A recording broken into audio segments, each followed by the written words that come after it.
enablement is changing behavior. Enablement is asking someone to do something differently tomorrow or the next week that they weren't able to do. And now that they have these new skills or behaviors, they can do that. Welcome to Revenue Insights. We're joined by revenue leaders from some of the highest growth companies. Together, we explore how they built their revenue teams, the journeys they've been on, and the lessons they've learned along the way. Revenue Insights is brought to you by EBSTA. We're an AI-first revenue intelligence platform designed to help you close more deals, retain more customers, and forecast better. Enjoy the podcast. Hello, everybody, and welcome to today's episode of Revenue Insights podcast. We're thrilled to have Ivy Holt, the head of Global Revenue Enablement at PagerDuty. With over 18 years of experience in sales, operations, and strategy, Ivy has led transformative changes in organizations across SaaS and digital media. At PagerDuty, she became instrumental in aligning global teams and enabling them to deliver exceptional customer experiences while driving revenue growth. Ivy's insights into the evolving role of RevOps and sales enablement and customer success will prove invaluable lessons for leaders in any industry. Welcome to the show, Ivy. Thank you so much for having me. So, Ivy, you've had a very diverse career from sales enablement to leading global teams in organizations like PagerDuty and Pendo. Can you share a bit about your journey and what drew your career into RevOps and sales enablement? Yeah, absolutely. So, ironically, the phrase enablement years ago was not really even a career choice or aspiration. I started right out of college selling radio, selling yellow pages onto digital media.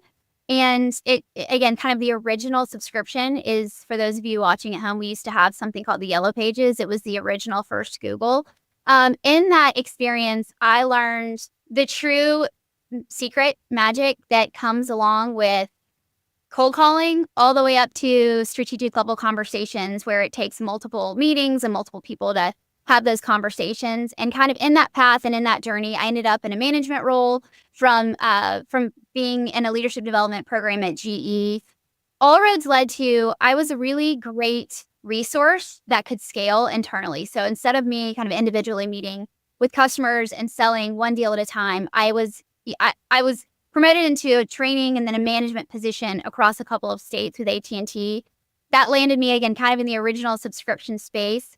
Red Hat, I am in North Carolina, Raleigh, North Carolina, where Red Hat is globally headquartered. Huge, incredible opportunity. It was an organization where the reps sell free software. So trying to explain that to your parents, right? I'm going into a career where I'm using the word enablement. My mother said, enable, that's usually, that has a negative connotation when we think about when you enable something.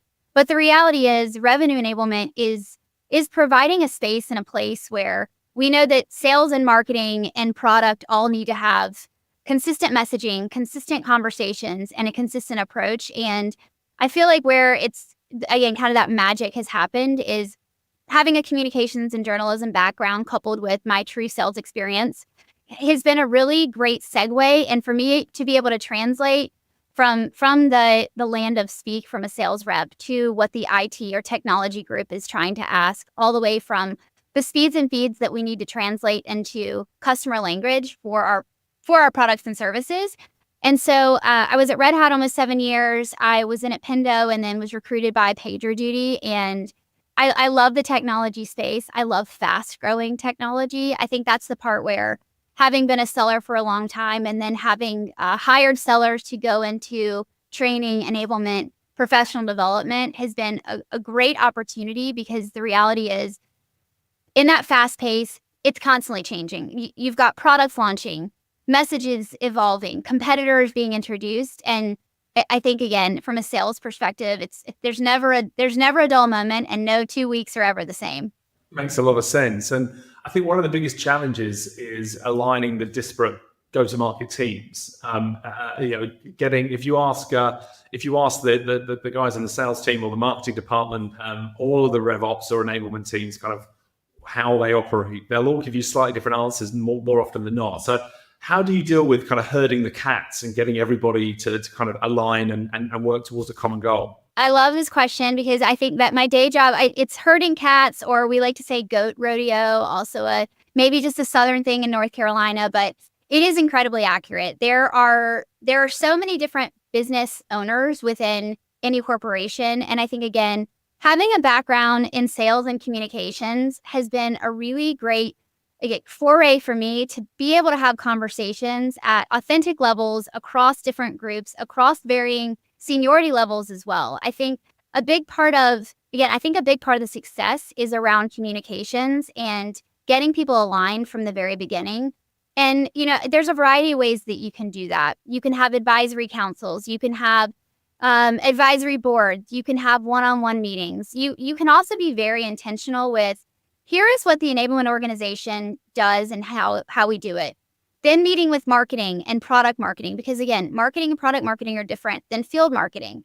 Really trying to learn the players in all of these different spaces is also another critical facet where if you really want to be able to translate what's happening in the business to the field who kind of have a myopic lens, like my job is to go out, I've got a list of customers, I need to be talking like every day, I should be in Salesforce, I'm supposed to be creating Slack group channels with my customer base.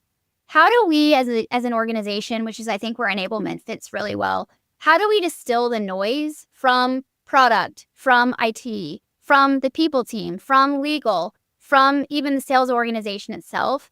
What I've kind of created in the organizations where I have been employed, I've created a translation layer. Essentially, if we can take all of this noise and refine it to news that matters for the field.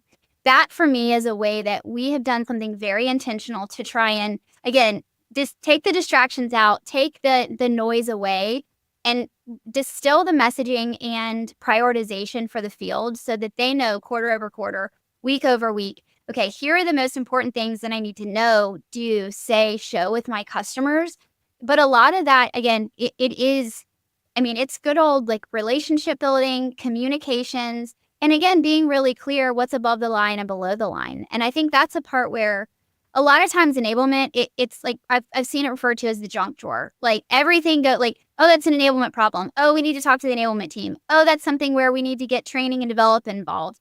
And I think the reality is enablement is one piece of it, but a lot of times, for those of you all who have done change management, we talk about awareness and desire and communications. And a lot of times many leaders, sales leaders, product leaders, marketing leaders come to me and say, oh, we need to enable on this XYZ.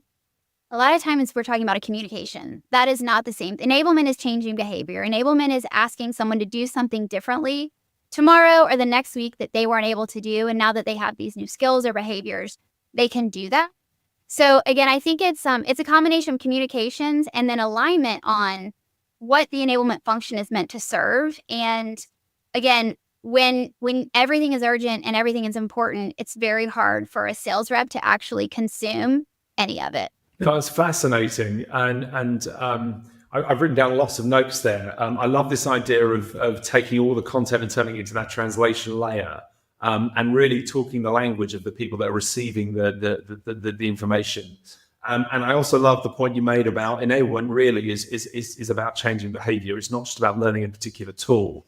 Do you think, is enablement and RevOps, do they work closely together? Is it one thing? Is it just the same name for two different things? Or do you see them as two separate roles? Yeah, it's really interesting. I would say there's been an evolution. A lot of my friends in the industry, we've kind of all talked about, initially when I was at Red Hat, the enablement function initially sat under the people team.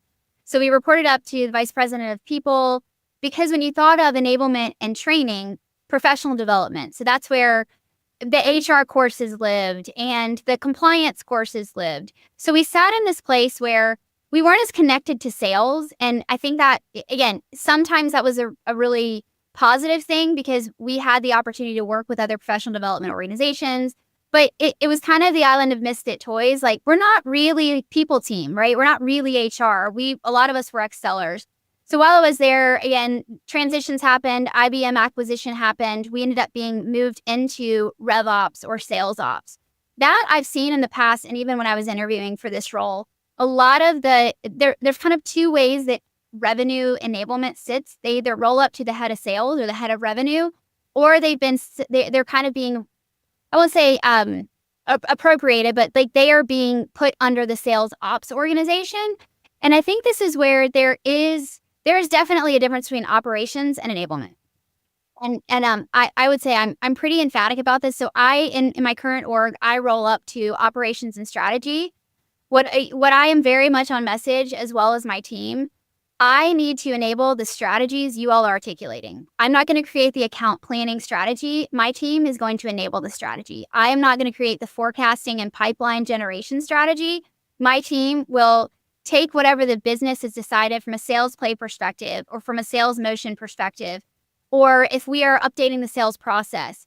My team is not going to create the strategy for, okay, this is what we should do in phase 1, and this is what we need to do in stage 2, this is what we do in stage 3. We will enable that process, but it needs to be articulated at an operations and strategic level, which really those are decisions between, if you think about launching a product, what is product saying it should do? What is marketing saying that the customer fit is out there? What's the total demand? Where are we going to target? What does that look like? What's the total addressable market? And then from a sales perspective, are we aligned on, we believe that our sales organization can go out and sell this much of that product? So once there's alignment across sales, marketing, and product, that strategy coalesces. The strategy is next quarter, we are going to do this takeout campaign, or we are going to go out, we're going to focus on these new customer challenges that we found use cases for where we're seeing a lot of results resonate. And that's what my team will take and say, okay, Q2 or Q3, we are going to focus on going to market with winning in this way. But it really, I do believe that operations and enablement are two distinct functions. Now we tend to sit either under operations or under the sales leadership. And again, I dotted line to the head of sales. I have an open relationship again in all of these organizations, because at the end of the day, it's sales process, product, marketing, as we mentioned. There's so many different individual groups that make up revenue generation. I think as the operations function, though, the strategy and plan and process lives there. For my team, I kind of we're the last mile. We will enable the strategies once they're clearly articulated, once they're documented, but it's very hard to go and do account planning globally if we don't have a standard approach that we want everyone to be using. Do we have an account planning template? Is there an expectation they should be doing this in Salesforce as part of manager one-on-ones? Is there a global expectation that they need to be living and breathing documents as an account plan? And then again, my team has the opportunity to enable those things. Amazing.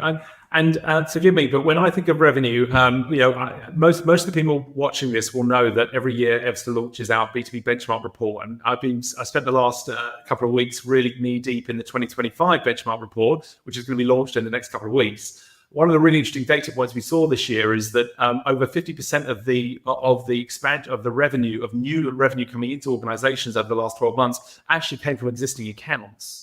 So customer success isn't just responsible for retaining revenue, but also there's this huge drive now around expanding revenue within existing customers. Do you feel that revenue enablement has a responsibility there for CS as well, as new business, or are you really just laser focused on sales? No, so I'm responsible for pre-sales, post-sales, and partner. So again, I think revenue in my organization. So his title is SVP of Revenue Field Operations. It is the whole. To me, customer success is an extension of the sales team, and I think it's life cycle selling. At the end of the day, if you are a sales engineer or a solution consultant, or you're a customer sales engineer or consultant post-sales and professional services, at the end of the day, we are all in sales to the customer. And kind of after working for AT&T, I would go see customers and they'd ask me to fix their fax machine or their phone line was down. I was on the digital media side, had nothing to do with that, but I was the face of AT&T. I think the same holds true for any of our SaaS organizations. Customers don't care what your specific patch is. Okay, I understand that you are not in sales or post-sales, but that to me, we are responsible, and even in my organization today, we are revenue operations. So my leader who sits under ops is sales ops and CSG ops. We've actually done a really intentional job of calling it field operations so that there is no question that if you are in the field customer facing in any capacity, your aptitude and your skill set is critical to the success of our customer. Because again, I think, and we've been doing a lot, and so I've been here almost 3 years. we have been moving into the enterprise space. That was one of the things that attracted me to PagerDuty, going from selling a single solution around incident response to actually becoming a platform to manage operations. And so knowing we're taking the mindset of those sellers and customer success managers from, renewing one seat licenses to try and selling CIOs, CTOs across an entire platform is where we as a business recognize that it's lifecycle selling, and having as much engagement from our customer success managers and training them on the same information and messages and approaches are critical. Because again, if you have a rep that tells you one thing, you sign the contract, and all of a sudden your team comes in to deploy it and it's not what you think you purchased, that's a huge miss. And at the end of the day, like, revenue is what keeps the lights on. So it's really critical that there is alignment from prospecting all the way to the renewal. Absolutely. And so last year we analyzed over 5 million opportunities, and what was really interesting, we saw a real step change in the individual contributors that were responsible for winning new logos actually being responsible for holding on to those accounts for the lifetime of the customer. So we've gone from this kind of individual siloed kind of individual single purpose vehicles that are responsible for one piece of the puzzle, where we now see the market moving to is relationships being built with one individual that holds that relationship for the lifetime of the customer. It's not everywhere, but we saw a huge leap forward that way, and people are expected to individual contributors are responsible for holding on to customers now for much longer than ever before. And I think a lot of that is the customer has to get to a point where they trust the individual if they're going to sign a contract, and so if they're holding on to that relationship, certainly in that first year, where there's the most likely opportunity for upsells and cross-sells, but is a massive win. One of the other data points we saw was we were looking at the personas that were involved in the QBRs with the customers, and fascinatingly, when the last two QBRs before the renewal was done with a C-suite, you are 7 times more likely to get the cross-sell upsell opportunity. And if the last two QBRs before the renewal are with a junior resource, they are 4 times more likely to churn.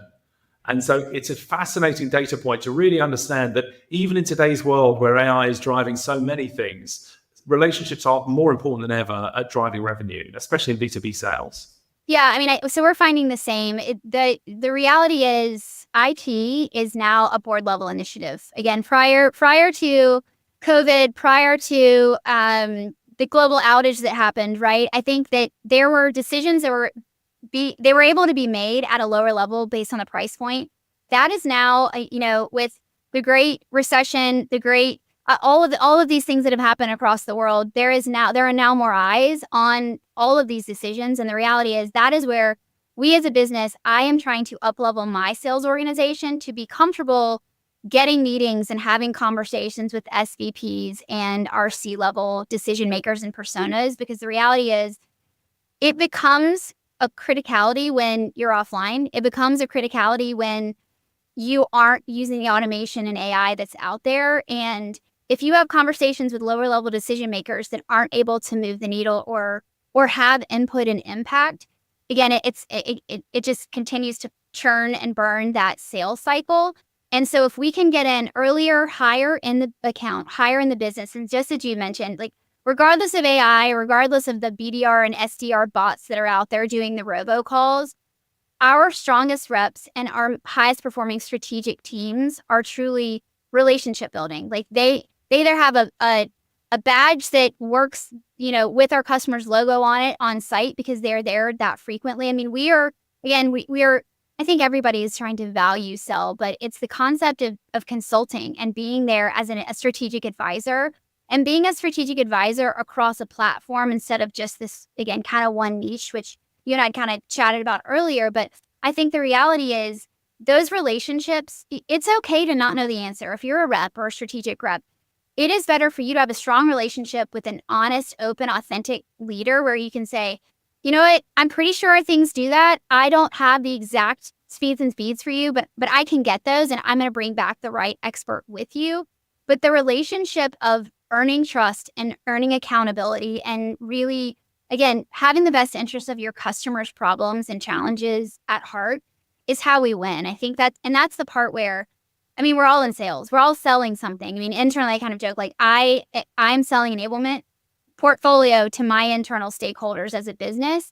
And I think it's just, again, those relationships and forming and forging those from a rep, from a SC, from a CSM, whatever that role is, having important strategic relationships, again, kind of up and down the stack, are critical to the success of that revenue. We'll return to the episode in a moment. This podcast is brought to you by EBSTA. Every year, we produce the B2B Sales Benchmarks Report.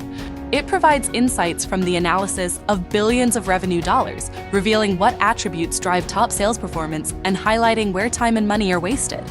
To get early access to this year's benchmarks report, sign up for our newsletter at ebsta.com/newsletter. Now, back to Revenue Insights. Yeah, no, I absolutely agree. One of the things we do here at EBSTA is score momentum or engagement with different stakeholders by tracking things like the calls, the meetings, the email traffic that takes place. And you see consistently that the top performers are the ones that hold the strongest relationships and are most multi-threaded with the C-suite. And so, a lot of our initiatives are all around trying to, our sweet spot are organizations where you say got 20% of the individual contributors that are hitting quota, and then there's a big gap to the rest of the sales team. And the reason for that gap is there's inconsistencies in the way the sales team are operating, in the way they're communicating, in the way they're engaging, or how well they're able to multi-thread.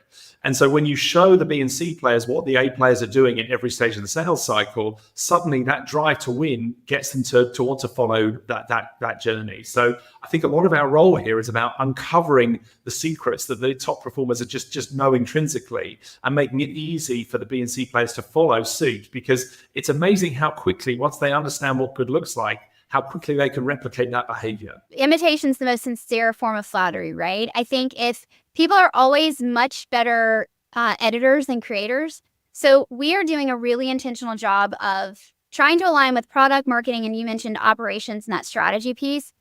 What does the sales process look like in a really strong account? What are the tools, processes, behaviors, messages aligned to those different stage one? Here's what happens, here's who it happens with, here's who it happens to, here's the resource or asset you should be using. We try to do that along, again, it is a team effort, and it is always gradual, as you know, because process changes, updates, we have new tools added and subtracted at any given time in a sales organization.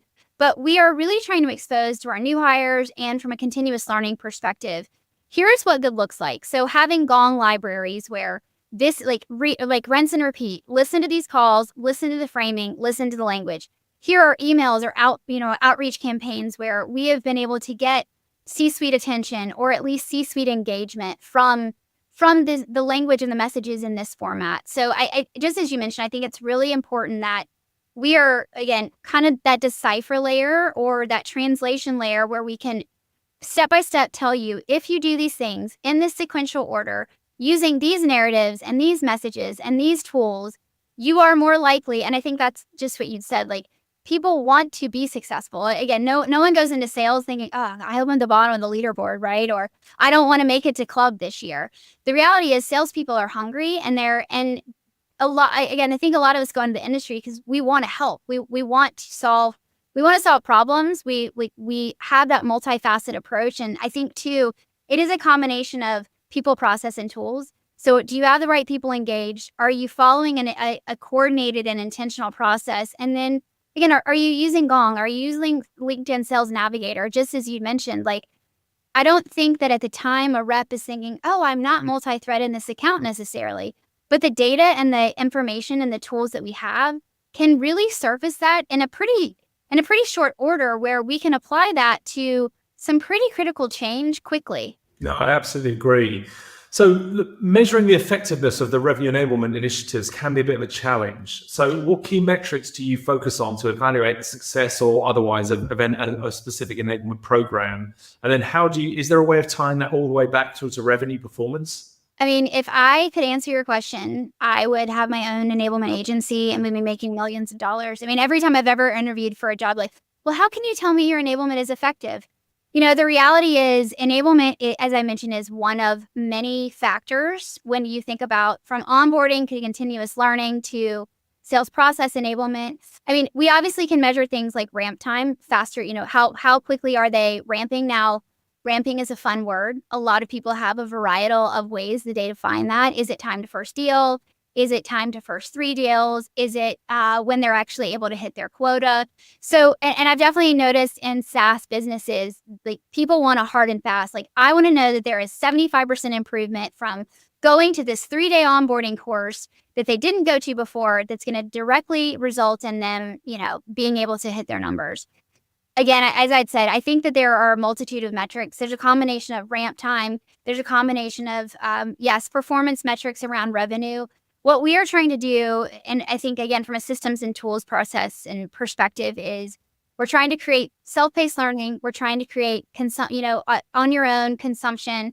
We are doing virtual-led instruction. We are doing in-person enablement. I would say one of the biggest and most important relationships is the expectations between enablement and field leadership or field managers as well. I think that's a component where when we talk about metrics and measuring, again, I can offer a course and yes, everybody loved attending it, but it's the practical application. Did these informations or trainings or pieces of collateral help you successfully close a deal because of it? So we're starting to do more and more of that from a metric perspective. Like, having a Gong library, did this contribute to your skills and behaviors? And I think that's the part where we're really also trying to, from a metrics perspective, do more like competency assessments. Like before the training, here's what I knew. After the training, here's what I know. And that's the part where we can actually show the transfer of knowledge. That's a win. So like knowledge transfer is a huge way that we can track. Okay, they did or did not consume the information or learn the new product. What we're also trying to do now is, from a Gong perspective, are our sales leaders, and this is where from a sales manager development enablement perspective, can we track the behaviors of our sales managers from a coaching and performance conversation? So are they going in and listening to Gong calls, using the sentiment analysis? Are they looking and making sure that they're having the right conversations? Then is there a follow-up where they are coaching them on that? So it is still continues to be for me. Again, if you have the secret sauce and you've talked to some revenue enablement leader who was like, oh yes, I can do this training on a Tuesday and on Friday, our numbers are up and to the right. But I think it really is a combination of, I think it is around aligned strategic processes, aligned prioritization, and then being really intentional. Again, if they want us to move the number on automation, or we need to move the number on this target specific count, that's where we have to spend our time, resources, and energy. And then we're able to track. And again, it's not overnight, as we know as well. An enterprise sale is going to take longer. A 6-figure sale is going to take longer than a 5-figure sale.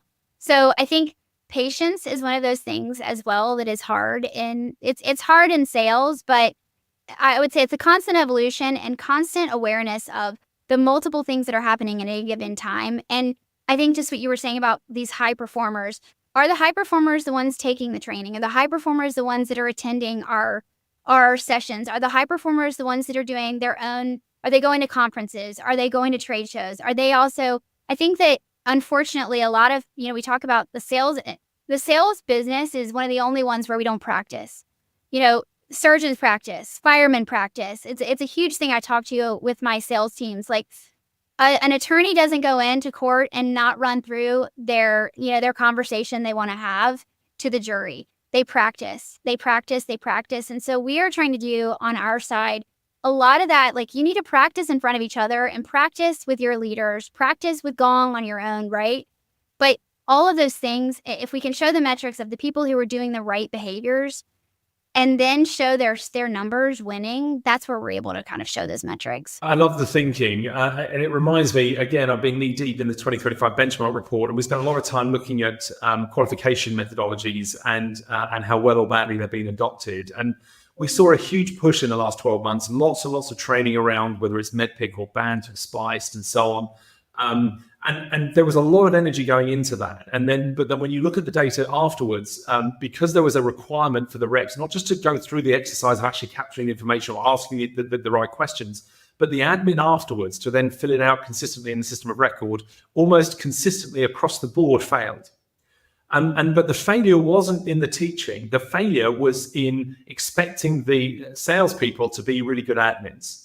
And so one of the things we did at EBSA last year, we came up with a way of integrating with those Gong recordings and auto-populating into a Salesforce record, into the opportunity, how well or badly the customer had been qualified under whichever methodology you want. So you can imagine it's not a huge leap to use these kind of these prompt engines to effectively ask the call recording a set of questions and then qualify and then score how well the customer's been qualified. And as soon as you introduce that, suddenly it's now gamified. If I don't get a score of, say, 70 or above, I don't get to leave discovery. Now, all of a sudden, we actually introduced kind of a green thumbs up and a red thumbs down. And you see the sales reps, they only get 1 or 2 red thumbs down before they change their approach. And they go out of their way to ask the right questions and really qualify the customer better because they know the call recording is going to score them back into Salesforce. And so all of a sudden, the adoption of these methodologies went from very low to almost 100%. Because they could see the impact. They knew it was positive. They could see that the best performers were doing a lot of this qualification. But because the data wasn't being captured consistently, it was all kind of gut feel. And then overnight, once they were told they're not allowed to leave discovery until they've done the right thing, they're all after those green thumbs up. So it's amazing how small tweaks and enabling these people with kind of gamification and AI really helps them to achieve a much better outcome in a much shorter amount of time. Yeah, I mean, it's been really, just call recording technology in general has been such a game changer, I think, to so many businesses. Initially, I would say 15 years ago, when I started in this industry, call recording it's because someone is going to be terminated from their job, right? Like they want to listen to your calls. They want to do quality assurance, right? Like quality assurance to ensure that you are getting the service and that you deserve. That's not what it's being like. I think we've definitely transitioned the mindset of our sales teams from it to being a big brother to, oh my gosh, it's like literally having a stenographer there during my sales call that can help me take the notes. It can help me summarize it and put it in, again, from a sentiment analysis to a totally different place. And I think that is a part, for us, the same way. We've got multiple tools internally, from call recording to internal AI tools that I can run my scripts through to kind of spit out, again, that information where, I love the way you framed it, because we're expecting salespeople who are typically hyperactive, very disorganized, often distracted, relationship builders, and now we're asking them to be exceptional Salesforce, input individuals. And so I love the technology components of it. And again, I think this is where the people, process, and tools, because to your point, we can train it. I know that they understand what I mean when I say champion. I understand what they when we talk about paper process, but bringing that to life and then inserting the data is to your point, that's a whole different metric. That it's not that they're not doing it, they're just not recording it. And so and you're right, gamification, another way to drive sales behavior. Give me compensation and put me on the top of a board somewhere, right? Inevitably, we now live in a remote world. And have you seen the world of sales enablement change with the fact that you have to enable people that are based all over the world? And what do you think the future looks like over the next year or two when you look at the emerging technologies and these kind of data-driven strategies that we're looking at now? Yeah, it's a great question, because the reality is, when I was at Red Hat, I went into work Monday through Friday, 9 to 5, 8 to 5, actually, 8 to 6, right? It was a very different world in 2020. I think, and specifically, I've been in a global role though since I started in enablement, and even if I wasn't on the ground 7 months out of the year, I would say teleconferencing has always been a thing for global companies. The enablement piece is what's changed. And I think that's the part where, like, going back to old school training and development, people who are in a room with each other being trained and doing practice a practical application is always a better way to ensure that they are being trained. So for me, it's definitely a hybrid. Today I am my team is almost 100% virtual. I was hired during the global pandemic, so I didn't meet with anyone in person. Whereas before, you had 7 or 10 interviews and you flew somewhere and you met everyone, and then you went to global headquarters for onboarding. That has all shifted. That has all changed. But I will say, and I have the support of the leaders that I work for, as soon as we possibly could, financially and from a timing perspective, we did start ensuring we are going to do onboarding, sales onboarding, field onboarding in person. That is a big part of. So we are doing, I've got a global audience, a global remit. So we either we'll do regional sessions, or I'll do a global one at headquarters in San Francisco, again, kind of depending on our hiring numbers. And again, like where in the world and from a timing perspective that's happening. I think that in-person training is still really, to me, it is a very critical component of success, at least, again, kind of the very beginning. We also, it's obviously sales kickoff season, revenue kickoff season right now. There's still a debate of, it's all over LinkedIn, like, do you maintain the virtual kickoff because the budget was never put back in to start traveling people all around the world together? So we are doing a hybrid here at PagerDuty. We're going to do a couple hours of virtual along with the company kickoff. And then we are doing regional sessions where we're doing account planning. We are doing practicals. We are doing Shark Tank pitch off competitions. Because the reality is, as I was just saying, like, practice is such a critical component. And for whatever reason, the sales profession, we just practice on our customers all day, every day. So I can say that I think that I don't know the enablement is ever going to go back to 5 days a week inside of an office. I think that the hybrid world, the global world, and again, if you're going to work for a global organization, I don't have an advocate that's in Asia. So at some point, somebody on my team, myself, like, we are going to go there. I wish we could go more as we continue to grow. I might, the org model that we had at Red Hat was, I had a regional advocate in region where we would create global programs out of HQ, and then we would disseminate globally. We're going to get there with PagerDuty. I know we're hiring fast. I have some partners in their regions who are like, it would be great to dedicate a resource to do enablement here in EMEA instead of it being a part-time job for a lot of our managers. But obviously, like, at a 1,500 person organization, that's you're at a different place and space. So I think enablement is going to continue to evolve. I still believe that there is importance in learning in person. We're always now going to have virtual instructor-led training. With AI technology now, I think that there's also so many things that can be done, like not even having an enablement person in the room, but we can still do a lot of things as a business that I think all roads lead back to what you and I were saying is around relationships and being able to have a relationship with a senior sales rep or a senior sales executive, and having met them my first couple of weeks at work, it's a lot easier to reach across Slack and say, hey, when we were in the kitchen in the office and we were talking about this thing, I think there's like that can't be replicated. Agreed. No, I absolutely agree.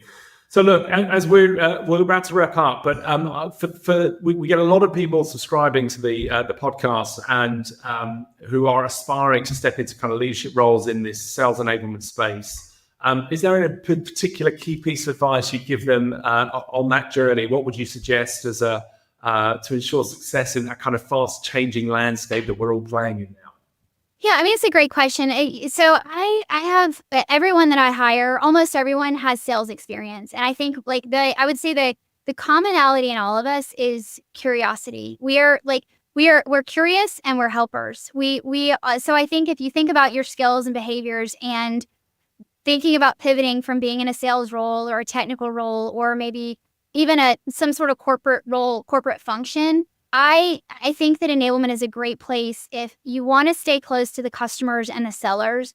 You also want to be helpful. And I think that's the part where there are a lot of times I have a lot of team members who are like, we've already trained this 7 times, or I've told them this 10 times. Patience, curiosity, and again, the willingness to recognize things don't, unfortunately, osmosis doesn't necessarily work. You cannot send them an email and ask them to put it under their pillow and they will automatically know it. But I think if next year's AI. Yeah, the next year's AI for sure. I definitely feel like enablement is such a great space, and it is continuing to evolve. Enablement, I think that's a big thing too. Enablement means a lot of different things to a lot of people, and part of it is about the education of. There are a lot of businesses actually right now. I get calls from recruiters who are hiring for an operations and enablement leader. And I'm like, that's not the same person usually. I kind of describe it as like left brain and right brain. You've got someone who wants to train the field and help the field and be with them on the hands-on. A lot of times it's different than somebody who's process oriented, who wants to create the operational rigor. And so I think that, again, like when you are going into the enablement space, it's really important to ask the questions like whatever that venue or job opportunity or individual is hiring for, to really clarify, what are the goals, skills, and behaviors that they're thinking that enablement is going to be able to achieve, and making sure they align with what, to me, like opportunity, passion, and talent. Like, do they align with the things that you want to do as a career? Yeah, I think one of my big takeaways from this conversation is really understanding that there is such a big difference between RevOps, which is very process and and strategic and perhaps long-term thinking, and then enablement, which is very people-based and really about helping those individuals to achieve the goals they've been set and to be successful. So I think that's a fantastic outcome of today's session. So thank you so much for joining us. Ivy, if people want to get in touch with you and have another conversation, how do they go about doing that? Yeah, absolutely. So my LinkedIn is open. Please feel free to, I'm Ivy Peacock Holt on LinkedIn, and feel free to message me there. It should be open for you all to send me a note. Very good. Well, listen, thank you so much for joining us today. Lots of learns and takeaways. We really appreciate your energy today. And thank you for joining us. And I know the community will really appreciate your input. So, and good luck in your 2025 year. Thank you so much, Guy, for having me. Thanks for listening to Revenue Insights from EBSTA. If you want to learn more from some of the brightest minds on how to predictably and efficiently grow revenue, then subscribe to our newsletter. We'll deliver actionable insights straight to your inbox. Go to ebsta.com/newsletter. See you soon.